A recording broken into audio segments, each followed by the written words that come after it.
हरे कृष्णा। तो अब इन वीडियोस में हम जो है वो रोटेशनल मोशन की चर्चा करेंगे बड़ी गहराई से, बड़ी गहनता से। ठीक है। रोटेशनल मोशन देखो एक बहुत ही ज़्यादा इंपॉर्टेंट टॉपिक है बच्चों, बहुत ही ज़्यादा इंपॉर्टेंट टॉपिक।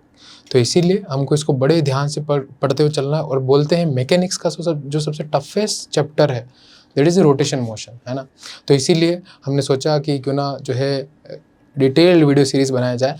वन शॉट जैसा नहीं है, नाम रखना पड़ता है, क्या करें, कई बार बोल देते हैं अकेडमी वाले, बट ठीक है, हम इसमें डिटेल से चर्चा करेंगे और सीखते चलेंगे। देखो रोटेशनल मोशन का एक नाम और होता है, वो होता है रिजिड बॉडी डायनेमिक्स। आपने सुना होगा कभी कभार रिजिड बॉडी डायनेमिक्स। तो अगर मैं इसको लिखूं तो ये होता है रिजिड बॉडी डायनेमिक्स। समझ गए, रिजिड बॉडी डायनेमिक्स। अब सर रिजिड बॉडी पढ़ी है हमने, रिजिड बॉडी क्या होती है, तो चलो पहले रिजिड बॉडी के ऊपर चर्चा करते हैं। ठीक है। रिजिड बॉडी ऐसे समझो, हमने सुना होगा ना बड़ी हार्ड बॉडी। ऐसे रिजिड बॉडी से क्या फीलिंग आती है, फील लो। फिजिक्स जो है फील लेने की सब्जेक्ट है, तो फील लो सबसे पहले कि रिजिड बॉडी है क्या चीज़। तो रिजिड बॉडी से हमको क्या फीलिंग आती है, कोई चीज़ बड़ी हार्ड हो, बड़ी रिजिड हो। जैसे कोई स्टील की प्लेट ले लो, जैसे आप मेस में खाना खाते होंगे हैं, तो उसमें वो जो प्लेट है बड़ी रिजिड है कि नहीं। तो कोई भी हार्ड मटेरियल है, कोई भी हार्ड सिलेंडर हो गया, कोई भी कोन हो गया, हार्ड कोन, सॉलिड कोन, है कि नहीं ये जो है वो रिजिड बॉडी। तो अगर फिजिक्स की भाषा में अगर सही तरीके से डिफाइन किया जाए रिजिड बॉडी को, रिजिड बॉडी एक ऐसी बॉडी है जिसमें किसी भी दो पॉइंट, कोई भी दो पॉइंट ले लो जो आपकी मर्जी हो, कोई भी दो पॉइंट के बीच की जो डिस्टेंस है वो चेंज नहीं होगी, वो होती है रिजिड बॉडी। ठीक है। ध्यान से सुनिए, कोई भी रिजिड बॉडी, मान ले भैया अपने पास में, देखना ध्यान से, चलो बढ़िया पेन लेते हैं यार, ये है कोई रिजिड बॉडी है, ऐसा मैंने कुछ बना दिया, इसमें कोई भी दो पॉइंट आप मार्क कर लो, दो पॉइंट मार्क कर लेते हैं। मान लो एक यहाँ पर है पॉइंट ए, ठीक है, और यहाँ पर अपना दूसरा पॉइंट है पॉइंट बी। ठीक है। तो इन दोनों पॉइंट के बीच की डिस्टेंस, दोनों पॉइंट के बीच की डिस्टेंस जो है यहां से यहां तक, ये जो डिस्टेंस है this will not change. So what is the rigid body? Rigid body is the body in which distance between any two points will not change. तो लिख लो अपनी भाषा में, डिस्टेंस बिटवीन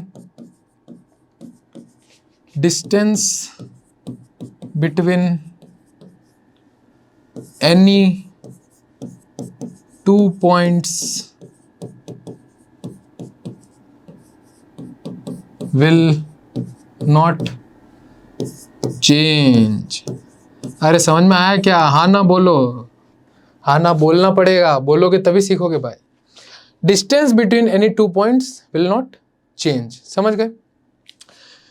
जैसे हम अब इसमें आगे ऐसे डील करेंगे, सॉलिड सिलेंडर, और उसके बाद में आगे जैसे अपने सॉलिड कोन है, उसके बाद में हार्ड जो डिस्क हो गई, ये सब चीज़ें एकदम हार्ड कोर मेटल बने हो, बढ़िया एकदम combined translation plus rotation mutation, बढ़िया स्टील का टायर, इन्हीं सब चीज़ों के साथ में हम डील करेंगे। ठीक है। अच्छा, एक क्वेश्चन मैं पूछता हूँ आपसे, क्या हमारी बॉडी रिजिड बॉडी है? क्या हमारी बॉडी रिजिड बॉडी है क्या? ध्यान सोचो।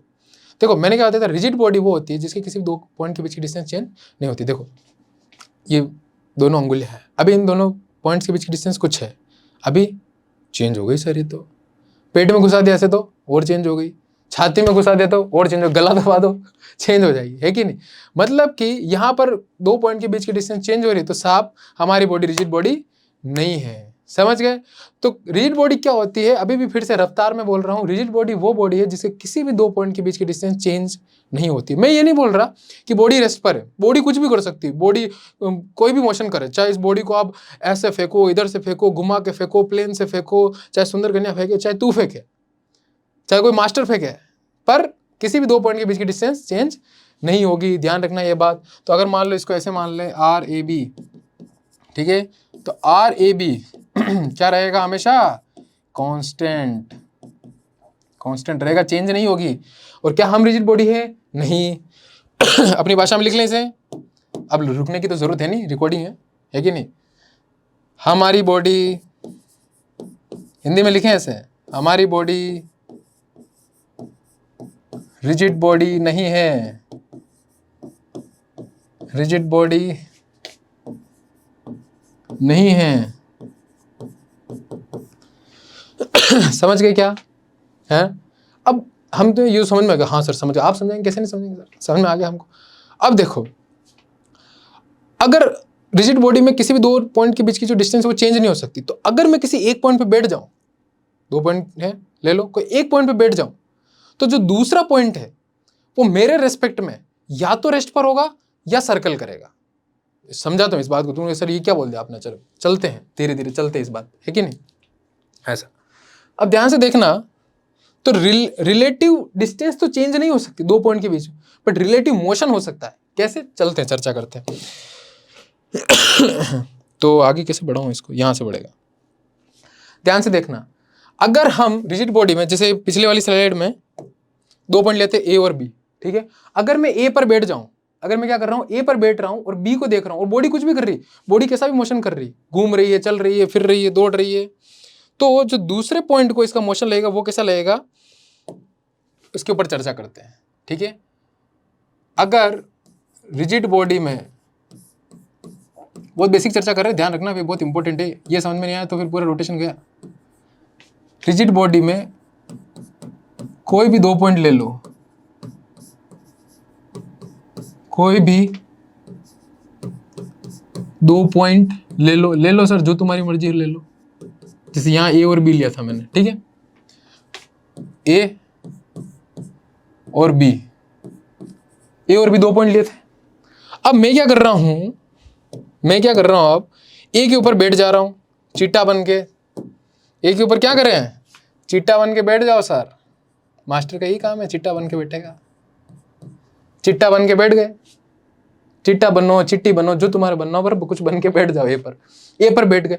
तो बी का पाथ कैसा होगा, तो बी का पाथ जो होगा वो दो पाथ पॉसिबल होंगे।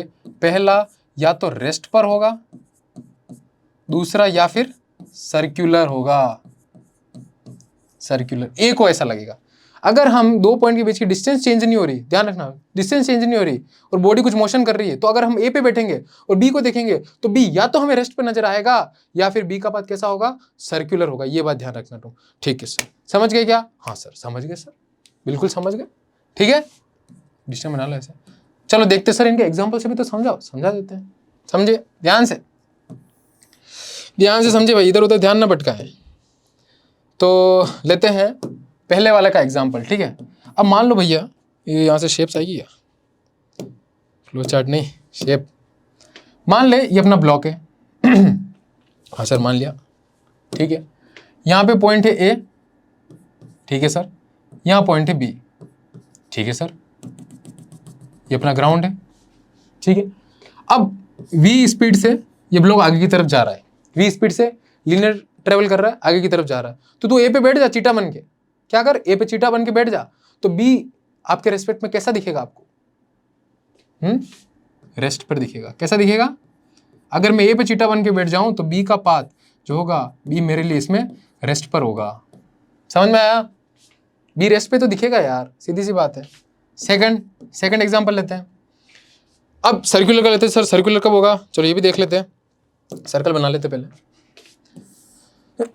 सर्कल बना लिया सर मैंने, ठीक है।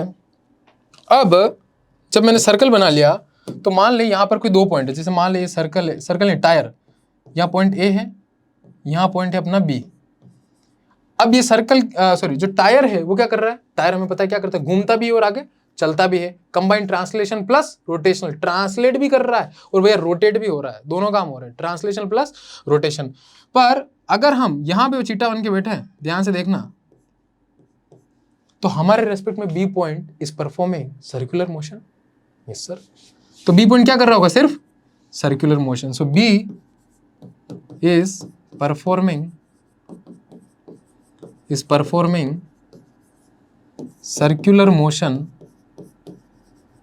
circular motion with respect to cheetah with respect to A। तो ये हमने दो एग्जांपल लेके इन दोनों को समझा कि अगर कोई रिजिड बॉडी है तो उन दोनों के बीच की डिस्टेंस चेंज नहीं हो सकती, और डिस्टेंस अगर चेंज नहीं हो सकती तो मैं अगर एक पॉइंट पे चीटा बन के बैठ जाऊं तो मेरे रेस्पेक्ट में जो दूसरा पॉइंट होगा वो या तो रेस्ट पर रहेगा या सर्कुलर मोशन करेगा। ये बात क्लियर है? क्लियर है सर, बिल्कुल क्लियर है। तो लिख लो फटाफट, शर्माओ मत, इस साइड हट जाता हूं, तुम रोक के लिख लो। लिख लिया? हाँ शर्माना नहीं, शर्मा तो नहीं रहो ना, मुझसे शर्मा तो नहीं हो ना? नहीं सर, आपसे क्यों शर्माएंगे, आपसे किस बात की शर्म सर, आप अपने आदमी हो। ठीक है, चलो आगे चलते हैं। ऐसे पढ़ाने में मजा आता है इसमें यार, कुछ भी बोल दो मास्टर, कुछ भी बोल दो, उसमें क्या दिक्कत है। चलो आगे चलते हैं। अब देखो एक चीज और समझाता हूँ मैं तुम्हें। हमने बोला कि किसी भी दो पॉइंट के बीच की डिस्टेंस चेंज नहीं हो सकती। हाँ सर बोला आपने।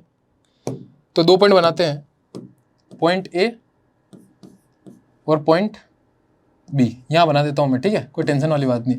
इन दोनों को जोड़ दो, जोड़ दिया सर। अब इस पॉइंट की जो वेलोसिटी है वो v1 इधर है मान लो। मैंने पहले बोला था जरूरी नहीं कि बॉडी रुकी रहे, बॉडी कुछ भी करेगी, बॉडी चल रही है, घूम रही है, फिर रही है, नाच रही है, सो रही है, कुछ भी कर सकती है बॉडी, ठीक है, रिजिड बॉडी, पर उसके दो पॉइंट के बीच की डिस्टेंस चेंज नहीं होगी। तो मैंने मान लिया इसको घुमा के फेंका, ऐसा फेंका कि इसके ये जो ए पॉइंट है इसकी जो वेलोसिटी है इधर है v1, जो कि यहाँ से एंगल बना रहा है θ1, और बी पॉइंट इसकी वेलोसिटी इधर कुछ है v2, और ये एंगल बना रहा है θ2। समझ गए क्या? अरे हाँ ना बोलो यार, सो जाओगे वरना रिकॉर्डिंग देखते देखते सो जाओगे भाई। हाँ ना बोला करो इसमें भी। तो अब देखो इधर कंपोनेंट लो v1 का, कितना, v1 cos θ1, v2 का लो इधर कितना, v2 cos θ2, ठीक है। अब उधर तुम ले सकते हो, इधर कितना आएगा, चलो ये भी कर लेते हैं, v1 sin θ1, ये इधर कितना आएगा यार, v2 sin θ2। तो रिजिड बॉडी की हमारी क्या डेफिनेशन थी कि किसी भी दो पॉइंट के बीच की डिस्टेंस चेंज नहीं हो सकती, और अगर उसकी किसी भी दो पॉइंट के बीच की डिस्टेंस चेंज नहीं हो रही है तो लाइन जॉइनिंग के अलोंग दोनों की जो वेलोसिटी है वो सेम होनी चाहिए। अगर सेम नहीं हुई, अगर मान लो कम हुई तो फट जाएगी बॉडी। अगर मान लो ए पॉइंट ज्यादा तेजी से चल जाएगा, ये बी पॉइंट कम से चलेगा तो फट जाएगा ये तो, पर ऐसा तो नहीं है रिजिड बॉडी में। तो इसका मतलब लाइन जॉइनिंग के अलोंग इन दोनों की जो वेलोसिटी है वो बराबर रहेगी। इसको हम कंस्ट्रेंट से भी समझ सकते हैं, जब हमने कंस्ट्रेंट मोशन पढ़ा था एनएलएम में, याद कर, भूल गया है तू, याद कर, है कि नहीं? हाँ सर। तो इससे हम क्या रिलेशन समझे भाई, v1 cos θ1 बराबर v2 cos θ2। हाँ सर, समझ गए क्या? हाँ सर समझ गए, बिल्कुल ठीक है। तो ये हमने रिजिड बॉडी के बारे में बेसिक से चर्चा करी। बेसिकली रिजिड बॉडी होती क्या है, जिसके किसी भी दो पॉइंट के बीच की डिस्टेंस चेंज नहीं होती है, चाहे बॉडी कुछ भी करे। हमारी बॉडी रिजिड बॉडी नहीं है, ये हम पहले से समझा चुके हैं। और लाइन जॉइनिंग के अलोंग दोनों पॉइंट्स की जो वेलोसिटी है यहाँ पर वो क्या है, बराबर है। ठीक है सर, ये हम रिजिड बॉडी कंप्लीटली समझ चुके हैं। ठीक है, ओके सर, चलिए सर, ठीक है सर, आगे चलते हैं। अब जो हमारी दूसरी टर्म थी डायनेमिक्स, उसको थोड़ा देखते हैं। कौन सी टर्म? डायनेमिक्स। तो बच्चों आपने शुरू में ही देखा होगा दो टर्म होती है, काइनेमेटिक्स और काइनेटिक्स, ठीक है। अब ये जो आपको डिफरेंस पता होगा बेसिकली। अब ये जो डायनेमिक्स है इसमें ये कॉज वाली कहानी बताई होगी पहले मास्टर ने तुम्हें, ठीक है। काइनेमेटिक्स में हम इफेक्ट पढ़ते हैं, ठीक है। मान लो कोई आदमी है, मान लो कोई सुंदर कन्या है, सुंदर कन्या आई दौड़ते हुए, उसने फुटबॉल को लात मारी खींच के। अब मैं लात दिखा नहीं सकता इतना पर, क्योंकि यहीं तक रिकॉर्ड होता है, ठीक है। लात मारी, फुटबॉल गई, तो सुंदर कन्या ने फोर्स लगाया, पर इसका इफेक्ट क्या हुआ, बॉल ने प्रोजेक्टाइल मोशन किया। तो वो जो कहानी थी पूरी इफेक्ट वाली, है ना, वो हम पढ़ते थे काइनेमेटिक्स में। इसकी वेलोसिटी बता दो, एक्सेलरेशन बता दो, डिस्प्लेसमेंट बता दो। पर वो जो कॉज वाली कहानी है, जिसके कारण से उसका इफेक्ट आया, वो हमने चर्चा करी थी एनएलएम में, फोर्स निकाले थे, याद हो उसमें, है ना। तो यहाँ पे डायनेमिक्स कॉज वाली कहानी है, ये किस कारण से मोशन हो रहा है, समझ में आ रही, कॉज वाली कहानी। तो इस कारण से मोशन होगा, वो फोर्स की हम चर्चा करेंगे। और रिजिड बॉडी के जो मोशन है, रिजिड बॉडी मोशन, वो तीन टाइप्स के मोशन होते हैं। तो ये डायनेमिक्स वाली कहानी है, रिजिड बॉडी मैंने तुम्हें समझा दी है। अब इसके तीन टाइप्स के मोशन होते हैं रिजिड बॉडी। डायनेमिक्स में बस इतना सा बताना था, पढ़ा दो इसको। रिजिड बॉडी मोशन, चलिए चर्चा करते हैं। रिजिड बॉडी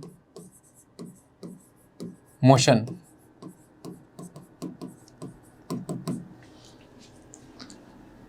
तीन टाइप के मोशन होते हैं भैया। पहला कौन सा? प्योर ट्रांसलेशन, जिसमें सिर्फ और सिर्फ ट्रांसलेटरी मोशन हो रहा है, ठीक है। दूसरा कौन सा? प्योर रोटेशन, जिसमें सिर्फ और सिर्फ रोटेशन मोशन हो रहा है। और तीसरा कौन सा? सोचो, सीधी सी बात है सर, अब मिलावट का जमाना आ गया तो मिलावट हो जाएगी। Combined translation plus rotation motion, okay. So there are three types of motions in this, so we can write down here, notes बनाते चलना। पहला प्योर ट्रांसलेशन मोशन, एक एक करके समझेंगे इसको, आप बेसिक से चर्चा करेंगे, चिंता मत करो। Pure translation motion.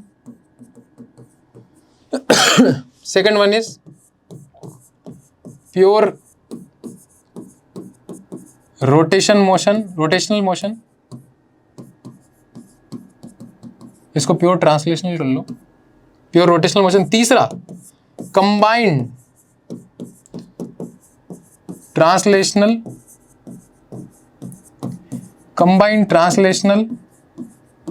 Plus rotational motion, combined translational plus rotational motion. 3 type के जो है वो हमारे क्या होंगे यहाँ पर, मोशन होंगे, है ना नहीं ऐसा। तो पहले से प्योर ट्रांसलेशन मोशन को समझते हुए चलते कि ये क्या चीज़ है, ठीक है। तो ध्यान से देखो, मैं पहले वाला यहीं पर कर देता हूँ, पहले वाला को समझे। First one pure translational motion, अंग्रेजी क्या है, थोड़ी भी गाँव के आदमी है बाबूजी, क्या करें ठीक है नहीं, ठीक है। प्योर ट्रांसलेशनल मोशन, इसको समझते चलो। तो देखो एक काम करते हैं, क्या बनाए, एक ये बनाते हैं, इसमें सीढ़ी शेप भी है यार, देखिए आएगा। अरे भाई साहब आ गया, बस और क्या चाहिए हमको, एक तो ये चाहिए और एक यहाँ चाहिए, बराबर है ना, बराबर मान लो यार, क्या दिक्कत है। वैसे भी हम साइंस वाले, माना कि x पता नहीं है क्या, माना कि x सपोज, ये तो लेके चलते हो, मान लो बराबर है, ठीक है। मान ले सर, आप बोलेंगे सब कर लेंगे हम। देखो मान लो यहाँ पर इस क्यूब के ऊपर यहाँ पॉइंट है 1, ठीक है, यहाँ एक पॉइंट है 2, इसको ऐसे लिख लो, और यहाँ पर कहीं दीवार पर एक पॉइंट है 3, ठीक है ना 3 पॉइंट है, ठीक है, इसके ऊपर 1 2 3, ठीक है। अब इसको मैं प्योर ट्रांसलेशन मोशन में क्या कर रहा हूँ, ये जो ब्लॉक है इसको घसीटता हुआ या फिर धक्का देते हुए सीधा सीधा यहाँ लेके जा रहा हूँ, समझ गए। इसको क्या किया मैंने, यहाँ लेके आ गया मैं। तो ये जो पॉइंट है, देखो पॉइंट 1 कहाँ आ जाएगा, फिर यहाँ का ही आ जाएगा। पॉइंट 2 कहाँ आ जाएगा, यहाँ का ही होगा सर, समझ में आ रहा है। पॉइंट 3 कहाँ होगा सर, यहाँ का ही होगा। मान लो इस ब्लॉक ने L डिस्टेंस ट्रेवल करी, मान लो इस ब्लॉक ने ये जो गया L डिस्टेंस पूरी ट्रेवल करी यहां से यहां तक, तो क्या इसका हर एक पॉइंट भी L ही डिस्टेंस ट्रेवल करेगा और उतने ही टाइम में। हाँ सर, देख कैसे, ध्यान से देखो, ये 1 था पॉइंट, ये गया यहां से यहां तक L डिस्टेंस ट्रेवल करी, तो पॉइंट 3 भी गया यहां तक L डिस्टेंस ट्रेवल करे, और पॉइंट 2 भी जाएगा गया L डिस्टेंस ट्रेवल करेगा। हर एक पार्टिकल रिजिड बॉडी का हर एक पार्टिकल प्योर ट्रांसलेशन मोशन में क्या करता है, इक्वल डिस्टेंस या डिस्प्लेसमेंट बोलेंगे इस केस में, डिस्प्लेसमेंट है ना, वो जो है वो ट्रेवल करता है। तो इसको डेफिनेशन में लिखना चाहें तो क्या लिखेंगे, displacement of each particle with in a particular time interval is same. लिख लो इसको, चाहो तो लिख लो, लिखे अपनी भाषा में भी लिख लिया करो, मास्टर की बोलने से पहले इधर लिख लेता हूं। चलो डिस्प्लेसमेंट, क्योंकि डिस्प्लेसमेंट बोलेंगे क्योंकि डायरेक्शन भी तो सेम ही होती है भाई। Displacement of each particle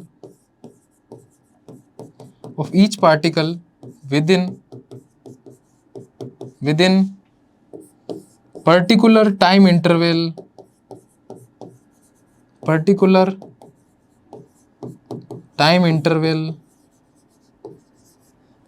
is same. क्या है, इज सेम। ये होता है प्योर ट्रांसलेशन मोशन। समझ गए, हाँ सर समझ गए, तो चलो आगे चलते, समझ गए तो ओके चलो ठीक है, उतार लो इसको, बंद करके उतार लिया होगा। चलो ये अच्छा है यार, इसमें रुकना नहीं पड़ता, क्लास में तो तुम माथा खा जाते हो, रुको। Second one, pure rotational motion. कौन सा मोशन भाई, प्योर रोटेशनल मोशन, ठीक है। तो प्योर रोटेशनल मोशन की बात करते हैं, और प्योर रोटेशनल मोशन में एक काम करते हैं, एक रोड लेते हैं। क्या लेते हैं भाई, एक रोड लेते हैं। रोड कहाँ आएगी, यहाँ पर रोड आ जाएगी, ये आ गई, ये लो एक रोड ले लिया हमने, ठीक है। ये थोड़े इसको यहाँ बनाते हैं, थोड़ा इसको छोटा कर देते हैं, छोटा हुई नहीं है, ठीक है कोई बात नहीं, इसी से काम चला, भगवान ने जो दिया उसमें खुश रहना चाहिए। मान लो ये एक रोड है हमारी, और ये इस पॉइंट के अबाउट या इस एक्सिस के अबाउट जो कि बोर्ड के अंदर जा रही है, क्रॉस से आने मतलब अंदर, ठीक है ना, डॉट लगा दो तो बाहर, ठीक है। अंदर जा रही है ये एक्सिस, वो जो है उसके अबाउट क्या कर रहा है, रोटेशनल मोशन कर रहा है, ठीक है। तो मान लो यहाँ पर मैं एक पॉइंट मार्क कर देता हूँ, पॉइंट 1, पॉइंट 2 एंड पॉइंट 3, 1 2 3। अब ये घूम रही है, तो एक का पाथ कैसा होगा भाई, ऐसा होगा सर। 2 का पाथ कैसा होगा सर, ऐसा होगा सर। 3 का कैसा होगा सर, ऐसा होगा। अब मैं बना नहीं रहा हूं इसको, पर तुम समझ सकते हो पूरा इतना, ठीक है। ऐसा कुछ पाथ होगा सर, 1 का, 2 का, फिर 3 का। यानी कि इस बॉडी का क्या हर एक मोशन सर्कुलर कर रहा है क्या, ध्यान से देखो। हाँ सर बिल्कुल सर्कुलर कर रहा है कि नहीं, ये ऐसे जा रहा है, ये ऐसे जा रहा है, ये ऐसे जा रहा है, प्योर सर्कुलर मोशन कर रहे हैं। हर एक बॉडी का हर एक पार्टिकल क्या कर रहा है, प्योर सर्कुलर मोशन कर रहा है।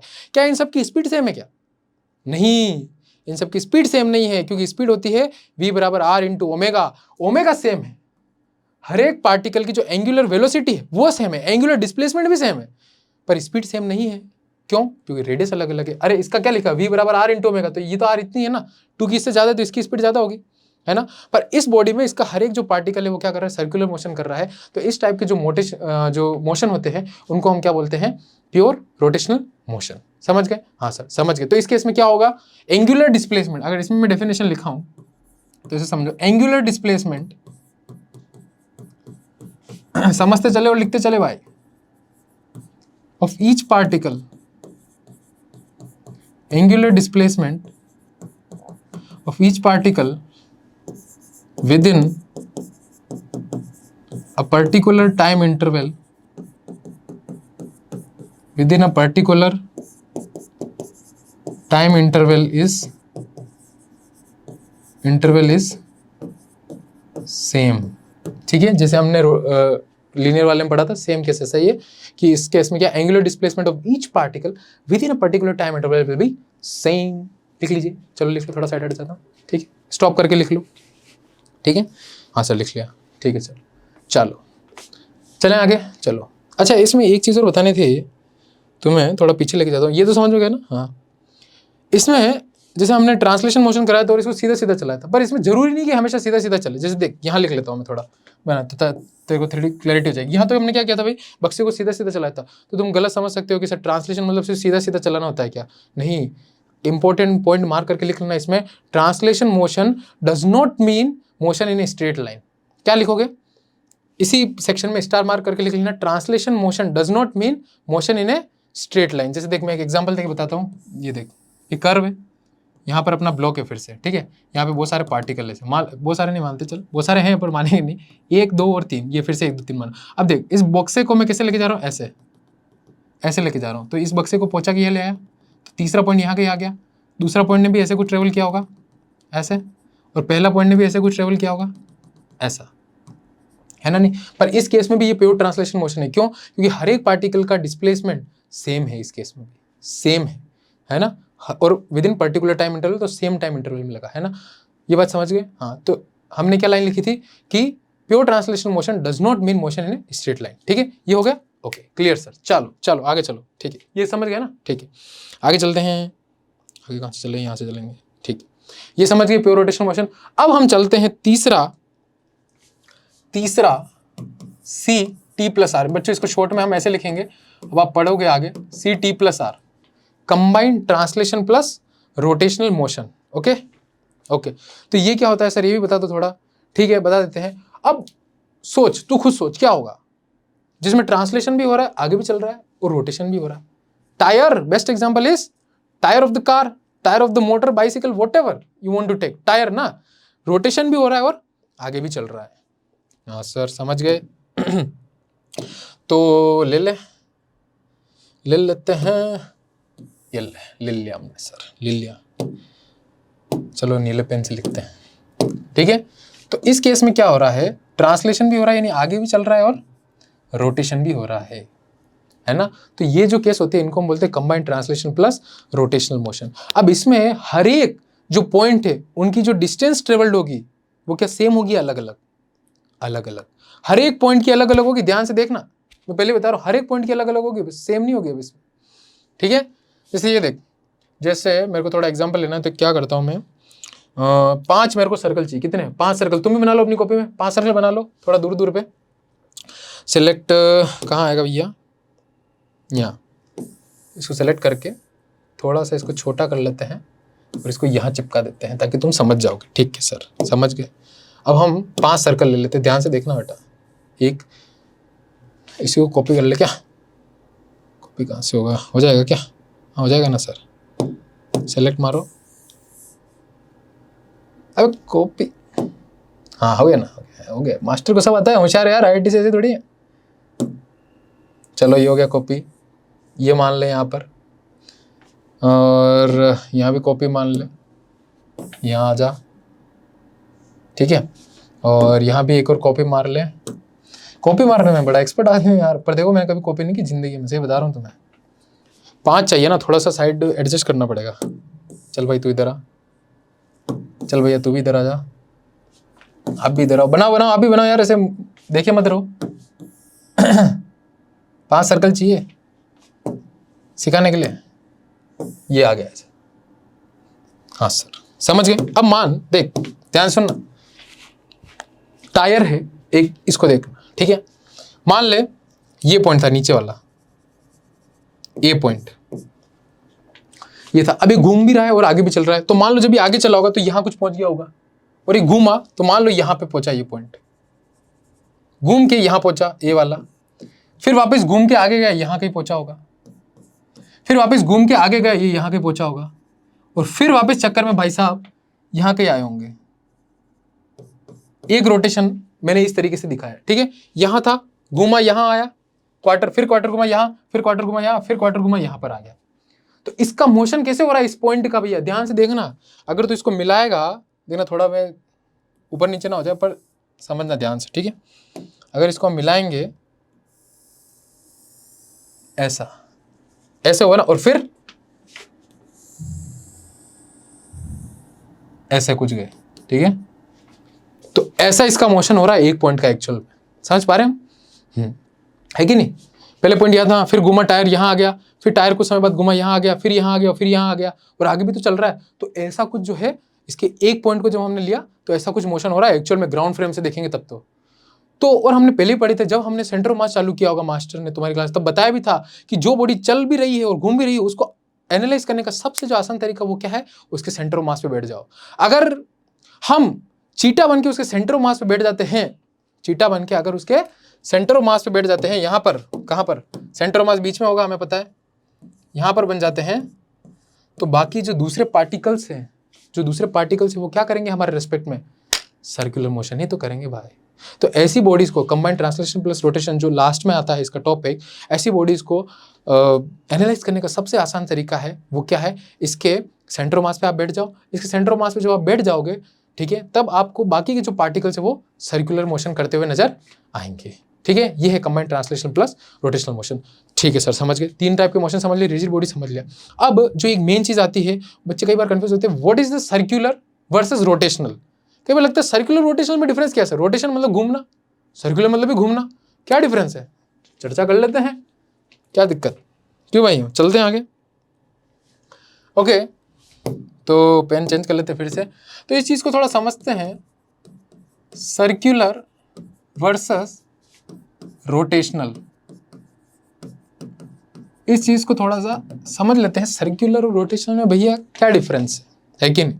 सर्कुलर मतलब सर्कल, रोटेशन में घूमना, क्या डिफरेंस है सर? तो चर्चा करते हैं ना भाई, क्या दिक्कत है।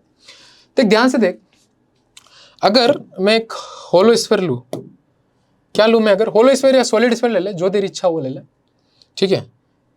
एक काम करे, थोड़ा फील के लिए ना ये बना लेते हैं शेप्स, 3D शेप्स। हाँ भाई, अब आए फील यार सर, है कि नहीं? ठीक है, ये लिया, ठीक है। अब एक एक्सिस ले लेते हैं, जिस एक्सिस के अबाउट घूम रहा होगा, मान लो ये एक्सिस है, सॉलिड स्फीयर है, ठीक है, और ये घूम रहा है, ऐसे ऐसे घूम रहा है, इस एक्सिस के अबाउट ऐसे घूम रहा है, ये ओमेगा से। समझ में बात आ गई सर? ओमेगा से घूम रहा है, और इसमें कितने पार्टिकल्स हैं? अनंत पार्टिकल्स सॉलिड स्फीयर में। तो मान लो एक पार्टिकल है यहाँ पर, जिसका मास है m1 और जिसकी जो रेडियस है वो है यहाँ से डिस्टेंस r1। यहाँ पे एक पार्टिकल है m2 जो है r2। यहाँ पे एक पार्टिकल है m3 जो कितना है r3। यहाँ एक पार्टिकल है m4 जो कितना है r4। क्या ये सब भी घूम रहे होंगे? हाँ सर घूम रहे होंगे। ये कैसा सर्कल करेगा सर, ऐसा कुछ सर्कल करेगा। ये कैसा सर्कल करेगा सर, ऐसा कुछ सर्कल करेगा। ये कैसा करेगा सर, ऐसा कुछ करेगा। ये कैसा करेगा सर, ऐसा कुछ करेगा। ऐसे तो घूमेंगे। तो इसमें ये जो चार पार्टिकल्स है, चारों क्या कर रहे हैं, सर्कुलर मोशन। पर अगर ध्यान से सोचे, ये जो स्फीयर है बेसिकली हेतु की पूरी बॉडी ना, हेतु की पूरी बॉडी है ना, इसका मतलब हम क्या समझ सकते हैं, ध्यान से सुनना। When we have to deal with the body performing circular motion, when we have to deal with the body performing rotational motion, is it mean that we are dealing with infinite number of particles performing circular motion with different radiuses? समझ में आई बात? मतलब क्या है, इस body में infinite particles हैं।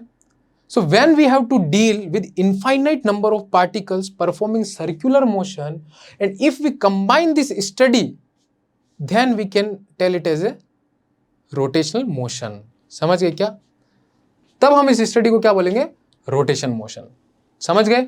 बस यही बेसिकली एक डिफरेंस है।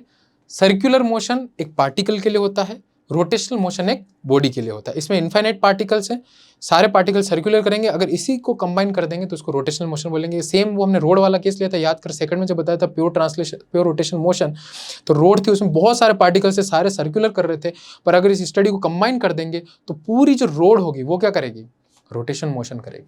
समझ गए क्या? यही डिफरेंस है, बेसिक डिफरेंस जो बात समझने की होती है। ठीक है, चल आगे चलते हैं, आगे चलते हैं। अब ध्यान दें, हम एक बॉडी लेते हैं, मान लो एक बॉडी मैंने लिया और एक एक्सिस है, इसके अबाउट ये जो बॉडी है वो ओमेगा से घूम रहा है। ठीक है, मोमेंट ऑफ इनर्शिया के ऊपर अब थोड़ा आ जाते हैं, जंप कर लेते हैं। बेसिक मैंने तुम्हें चीज़ें समझा दी है, स्टार्ट एक्चुअल में यहीं से होता है। अब जो जैसे सर्कुलर के क्वेश्चंस आते हैं इसके ऊपर रिजिड बॉडी पे, वो तुम कर सकते हो, क्योंकि पूरा सर्कुलर मोशन ही है भाई, पूरा फॉर्मूला वही है। इसीलिए टॉपिक का नाम है रिजिड बॉडी डायनेमिक्स, क्योंकि जो रिजिड बॉडी काइनेमेटिक्स है वो तो ऑलरेडी हम सर्कुलर में कर चुके हैं, है कि नहीं। उसमें पार्टिकल था, बस अब उसकी जगह पे एक बॉडी को रिप्लेस कर देते, तो वो क्वेश्चन तुम कर सकते हो। ठीक है, सब चीज़ें सेम है, समझ गए? ठीक है, अब हम रिजिड बॉडी डायनेमिक्स में ही जो है इसको अच्छे से पढ़ेंगे। तो अब मान लो एक बॉडी है हमारी रिजिड बॉडी, जो कि ओमेगा से इस एक्सिस के अबाउट घूम रही है। ठीक है सर? हाँ सर बिल्कुल ठीक है। मान लो यहाँ पे पार्टिकल है m1, ध्यान से देखना, जो कि r1 डिस्टेंस पर, r1 डिस्टेंस पर, वो डिस्टेंस किसी है, r1 डिस्टेंस है। मान लो यहाँ पर पार्टिकल है m2, जो कि r2 डिस्टेंस पर है। ठीक है, अगर देखिए बॉडी घूम रही है इस एक्सिस के अबाउट, अगर मैं इस बॉडी की काइनेटिक एनर्जी लिखना चाहूँ तो मैं क्या लिखूंगा, पहले भी बताया हुआ ये। इस पूरी बॉडी की काइनेटिक एनर्जी कैसे लिखेंगे, इसके हर एक पार्टिकल की काइनेटिक एनर्जी निकालेंगे, हाफ mv स्क्वायर। मान लो m1 पार्टिकल है, उसकी स्पीड v1 है, तो half m1 v1 square plus half m2 v2 square plus half m3 v3 square plus half m4 v4 square and so on. ऐसे करके हर एक particle की निकाल के हम जोड़ देते हैं, है ना। हाँ सर, तो kinetic energy of this system क्या लिखूंगा, half m1 v1 square plus half m2 v2 square plus so on. तो इसमें क्या आ जाएगा, kinetic energy of the system is, अब देख हाफ m1 v1 क्या लिखेगा, m1 पार्टिकल का ये जो v1 है ये क्या लिखेगा भैया, बताइए क्या लिखेंगे आप? अरे बोलिए ना, सर्कुलर में पढ़ा है ये m1 पार्टिकल सर्कुलर मोशन कर रहा है जिसकी रेडियस r1 है, तो इसकी स्पीड क्या होगी v1 r1 इंटू ओमेगा, पढ़ा है हमने। तो इसको क्या लिखेंगे, r1, अरे ये कलर यहाँ आ गया क्या, चलो कोई बात नहीं, इंटू ओमेगा स्क्वायर। ठीक है, प्लस हाफ m2। हाँ v2 क्या लिखोगे भाई, अरे बताओ यार v2 क्या लिखोगे, v2 क्या होगा, r2 into omega sir, simple सी बात है, r2 इंटू ओमेगा का square plus dash dash dash. ध्यान से देख, ओमेगा कांस्टेंट है, सब में सेम आएगा, ओमेगा ओमेगा स्क्वायर ओमेगा। क्या मैं ओमेगा स्क्वायर कॉमन ले सकता हूँ? हाँ सर ले सकते हैं। तो चलो यहाँ से काइनेटिक एनर्जी ऑफ सिस्टम हम क्या लिख लेंगे, हाफ m1 r1 का square plus half m2 r2 का square plus dash dash dash, और कॉमन हमने क्या ले लिया भैया, कॉमन हमने क्या ले लियो, कॉमन हमने ओमेगा स्क्वायर ले लियो। ठीक है, कॉमन हमने क्या ले लिया, ओमेगा स्क्वायर ले लिया। अब इस एक, अरे हाफ को भी कॉमन ले लेते हैं ना यार, फालतू झंझट काहे करना है। तो मैं इसको ऐसे लिख दूँ क्या यार, तुम बोलो तो? हाँ सर लिख दो ना, आप तो कुछ भी कर सकते हो सर, लिख लो, इसको ऐसे लिख लेते हैं, हाफ भी कॉमन ले लेते हैं हम, कलर भी चेंज कर लेते, चल रंग बिरंगा खेलते। हाफ इधर ले ले, अंदर क्या बचा, m1 r1 square plus m2 r2 square plus dash dash dash, और यहाँ पर ये ओमेगा स्क्वायर इधर आ गया। काइनेटिक एनर्जी है पार्टिकल की, हम हाफ एम वी स्क्वायर लिखते थे, पर यहाँ पे रोटेशन मोशन कर रहा है इसीलिए ओमेगा आ गया, एंगुलर वेलोसिटी, ये हाफ है। ये जो टर्म है कुछ मास जैसी लग रही है ना, हाफ एम वी स्क्वायर होता था वैसी कुछ लग रही है मास जैसा, पर ये मास नहीं है, ये लग मास जैसा रहा है पर मास है नहीं, है कि नहीं? लगता है ना कभी दुनिया में यार ये चीज ऐसा होगा, पर वो वैसा होता नहीं है। ये क्या है, इससे पहले देखो, इसको हम बोलते हैं, अगर मैं बेसिकली बता दूं, आई, इसको आई से डिनोट करते हैं, जिसको आप बोलते हैं मोमेंट ऑफ इनर्शिया। क्या बोलते हैं इसको? Moment of inertia. इसको हम बोलेंगे आई, आई यानी मैं नहीं, आई यानी मोमेंट ऑफ इनर्शिया। तो मोमेंट ऑफ इनर्शिया अगर लिखना है इस बॉडी का, इस एक्सिस के अबाउट, तो क्या आएगा, summation of M I R I का स्क्वायर। हर एक पार्टिकल का मास इनटू उसकी डिस्टेंस, जिस एक्सिस के अबाउट हमें मोमेंट ऑफ इनर्शिया निकाल रहे हैं, जिस एक्सिस के अबाउट रोटेशन मोशन हो रहा है, उसके अबाउट डिस्टेंस का स्क्वायर, तो summation of M I R I square. ठीक है, इसी को हम क्या बोलते हैं, मोमेंट ऑफ इनर्शिया। अभी इसकी फील दिलाऊंगा, चिंता मत करके, मोमेंट ऑफ इनर्शिया होता क्या, ऐसा लिख तो लिया आपने, अभी इसकी फील दिलाता हूँ कि ये होता क्या है, क्योंकि फिजिक्स बेटा फील से समझ में आती है। मोमेंट ऑफ इनर्शिया, चल पहले इसकी बेसिक बातें कर लेते हैं। यूनिट होती है केजी मीटर स्क्वायर, और स्केलर क्वांटिटी है, वेक्टर नहीं है, ध्यान रखना, it's a scalar quantity, it's a scalar quantity. ठीक है, अब इसकी फील दिलाते हैं, फील दिला दो सर, फील से ही मजा आता है पढ़ने का। तो देख ऐसे समझ, मास से देख के हमको क्या फीलिंग आती है, जब हम किसी मास को देखते हो तो उसकी क्या फीलिंग आती है? छोटा मास है या और बड़ा मास है? जब तूने इन दोनों को देखा तुझे क्या फीलिंग आई? अगर ध्यान सोचेगा तो तेरे को एक ये फीलिंग आती है, जितना बड़ा बांस उतना ज्यादा चलाना मुश्किल। जैसे छोटा सा बांस, जैसे ये पेन है, इसको मैं चला दे, टू चल गया, है कि नहीं? इसको चलाना आसान था, पर मान लो भाई साहब ये है पूरा, इसको कैसे उठाऊं, बड़ा मास है, इसको चलाना उतना ही ज्यादा मुश्किल है, या हिलाना इसको इतना ही ज्यादा मुश्किल है।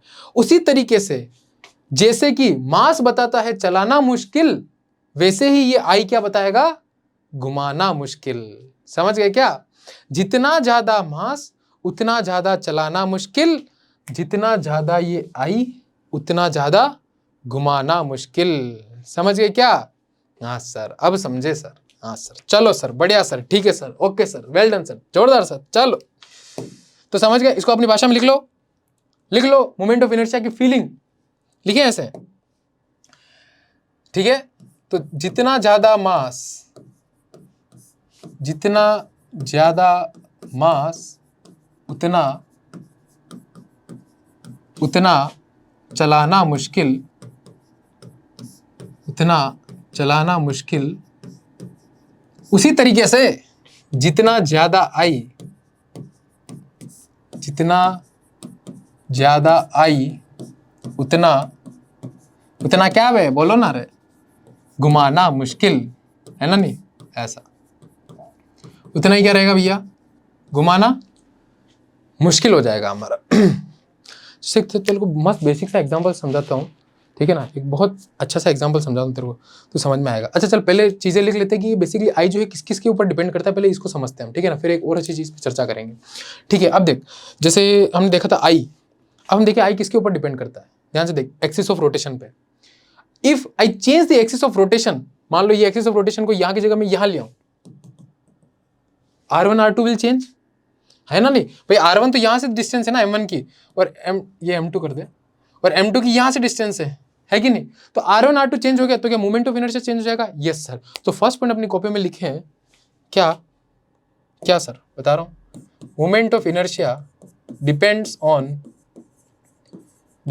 ऑन पहला पॉइंट लिखो क्या, first one is axis of rotation,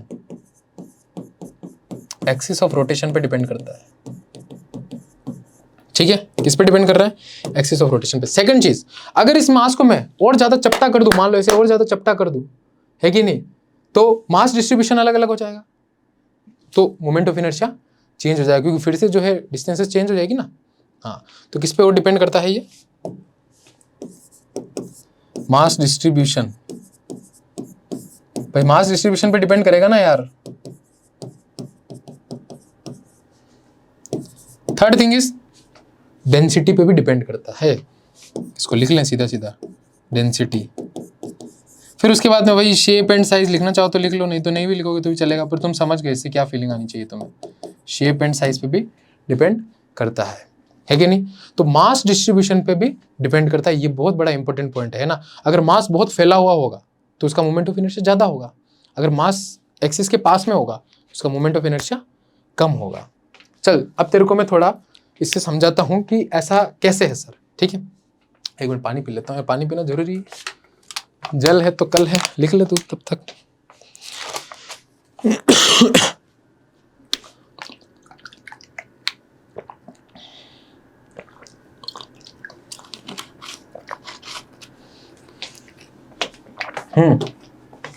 चलो छोटे से समझाता हूँ, बस हो गया हमारा ये, ऑलमोस्ट हो गया। देख एक्सिस ऑफ रोटेशन पे बिल्कुल डिपेंड करता है। मान लो भैया आपके घर आया नया नया आदमी सिलेंडर देने वाला, उसने बोला भैया टेंशन मत लो ना, बिल्कुल लुढ़का के लेके जाऊंगा। साला वो ऐसे लुढ़का के लेके जाए, ऐसे लुढ़का लिया तो उसको तो टेंशन हो गई ना। तो एक्सिस ऑफ रोटेशन पे डिपेंड करता है कि नहीं। ऐसे बना लो कॉपी में, ये सिलेंडर था, अब हम सिलेंडर को कैसे लेके जाते हैं, ऐसे लुढ़का के लेके जाते हैं ना, ऐसे। तो भाई साहब जो नया आदमी आया तुम्हारे जैसा, वो ऐसे लुढ़काने लगे, दिक्कतें बढ़ गई, एक्सिस ऑफ रोटेशन चेंज हो गई, घुमाने में मुश्किल आ गई, है कि नहीं। तो वही बताया था ना, घुमाने में मुश्किल आ रही है ना इसमें, है ना। तो आई क्या बताता है, जैसे मास बता रहा था कि जितना ज्यादा मास उतना ज्यादा चलाना मुश्किल, उसी तरीके से जितना ज्यादा आई उतना ज्यादा घुमाना मुश्किल। तो इस एक्सिस के ऊपर आई इसका बढ़ जाता है, इसीलिए इसको घुमाने में दिक्कत आती है, ठीक है। चलो अब एक एस सी वर्मा का सवाल बनाता हूँ। अभी तो वैसे थ्योरी, पर थ्योरी में भी तुमको एस सी वर्मा का सवाल कराता हूँ, बड़ा ही सिंपल क्वेश्चन है, ये उतार लिया था ना तेने। चल अभी मैं एक ही सवाल है, ठीक है, फिर आगे हम और भी सवाल लेके आएंगे, चिंता मत कर। अर्थ, जैसे मान लो ये अपनी अर्थ है, काली नहीं है पर मैं मानता हूं, पर तुम समझ जाओ, तुम इंटेलिजेंट हो, ठीक है। तो सवाल कुछ ऐसा है, भैया ये अर्थ है, ये ओमेगा से रोटेट कर रही है, हमें पता है ओमेगा से रोटेट करेगी, ठीक है। हमारी अर्थ जो है अपनी एक्सिस पे रोटेट करती है। मान लो कोई ओमेगा है जो आपको पता है ना, कौन से ओमेगा से रोटेट करते हैं आप निकाल भी सकते हो, 2π/t, ठीक है। ओमेगा से रोटेट कर रही है। अब मान लो यहाँ पर हमें पता है ये नॉर्थ पोल है, फिर यहाँ पे बर्फ ही बर्फ जमा रहती है, ठीक है। तो इसको मैं ऐसे सिंबलाइज कर रहा हूँ, ठीक है। अभी इसका मोमेंट ऑफ इनर्शिया कुछ आई है इस एक्सिस के अबाउट, जो कि हम अभी सीखेंगे। इस एक्सिस के अबाउट इसका अभी I0 मान लो, चलो I0 है, ठीक है। पर होगा क्या, मान लो अगर ये बर्फ पिघल जाए, अगर ये बर्फ पिघल जाए तो क्या होगा, खुद सोच, प्रैक्टिकली सोच, बैठ के एकदम खुद सोच। अगर ये बर्फ पिघल जाए तो क्या होगा, क्या होगा, क्या सर, पानी बन जाएगा, पानी बन के यहां आना चालू करेगा, ऐसे ऐसे आना चालू करेगा ना। तो ये जो मास था इस बर्फ में, ये पिघला, पिघल के कहां आना चालू किया, इधर एक्सिस से दूर गया, दूर गया तो मास की डिस्टेंस बढ़ गई ना एक्सिस से, तो मोमेंट ऑफ इनर्शिया क्या होगा, I = mr² से, बता, डिस्टेंस बढ़ जाएगी प्रोपोर्शनल टू r², r बढ़ गया तो मोमेंट ऑफ इनर्शिया बढ़ जाएगा, है कि नहीं। Because we know that moment of inertia is proportional to r², if mass is constant then r बढ़ गया तो I भी बढ़ जाएगा। इस केस में अगर I बढ़ गया, मैंने बोला था जितना ज्यादा मास उतना ज्यादा चलाना मुश्किल, और जितना ज्यादा I उतना ज्यादा घुमाना मुश्किल। तो अगर हमारी अर्थ का ये I जो है मोमेंट ऑफ इनर्शिया बढ़ गया तो घूमने में उतनी ज्यादा मुश्किल आएगी। मान लो धीरे घूमेगी, धीरे घूमेगी तो क्या होगा, खुद सोच, खुद सोच। अभी 24 घंटे में घूम जाती है पूरा, अब धीरे घूमेगी तो क्या होगा, जब धीरे घूमेगी तो डे और नाइट पे फर्क पड़ेगा बेटा लाल, राम लालो श्याम लालो, समझ में आ रहा है कि नहीं कन्याओं। अगर मोमेंट ऑफ इनर्शिया अर्थ का बढ़ गया तो जो हमारी डे और नाइट की जो लेंथ है वो बढ़ जाएगी, क्योंकि धीरे धीरे घूम रही। समझ गए, समझ गए सर, बिल्कुल समझ गए, समझ गए।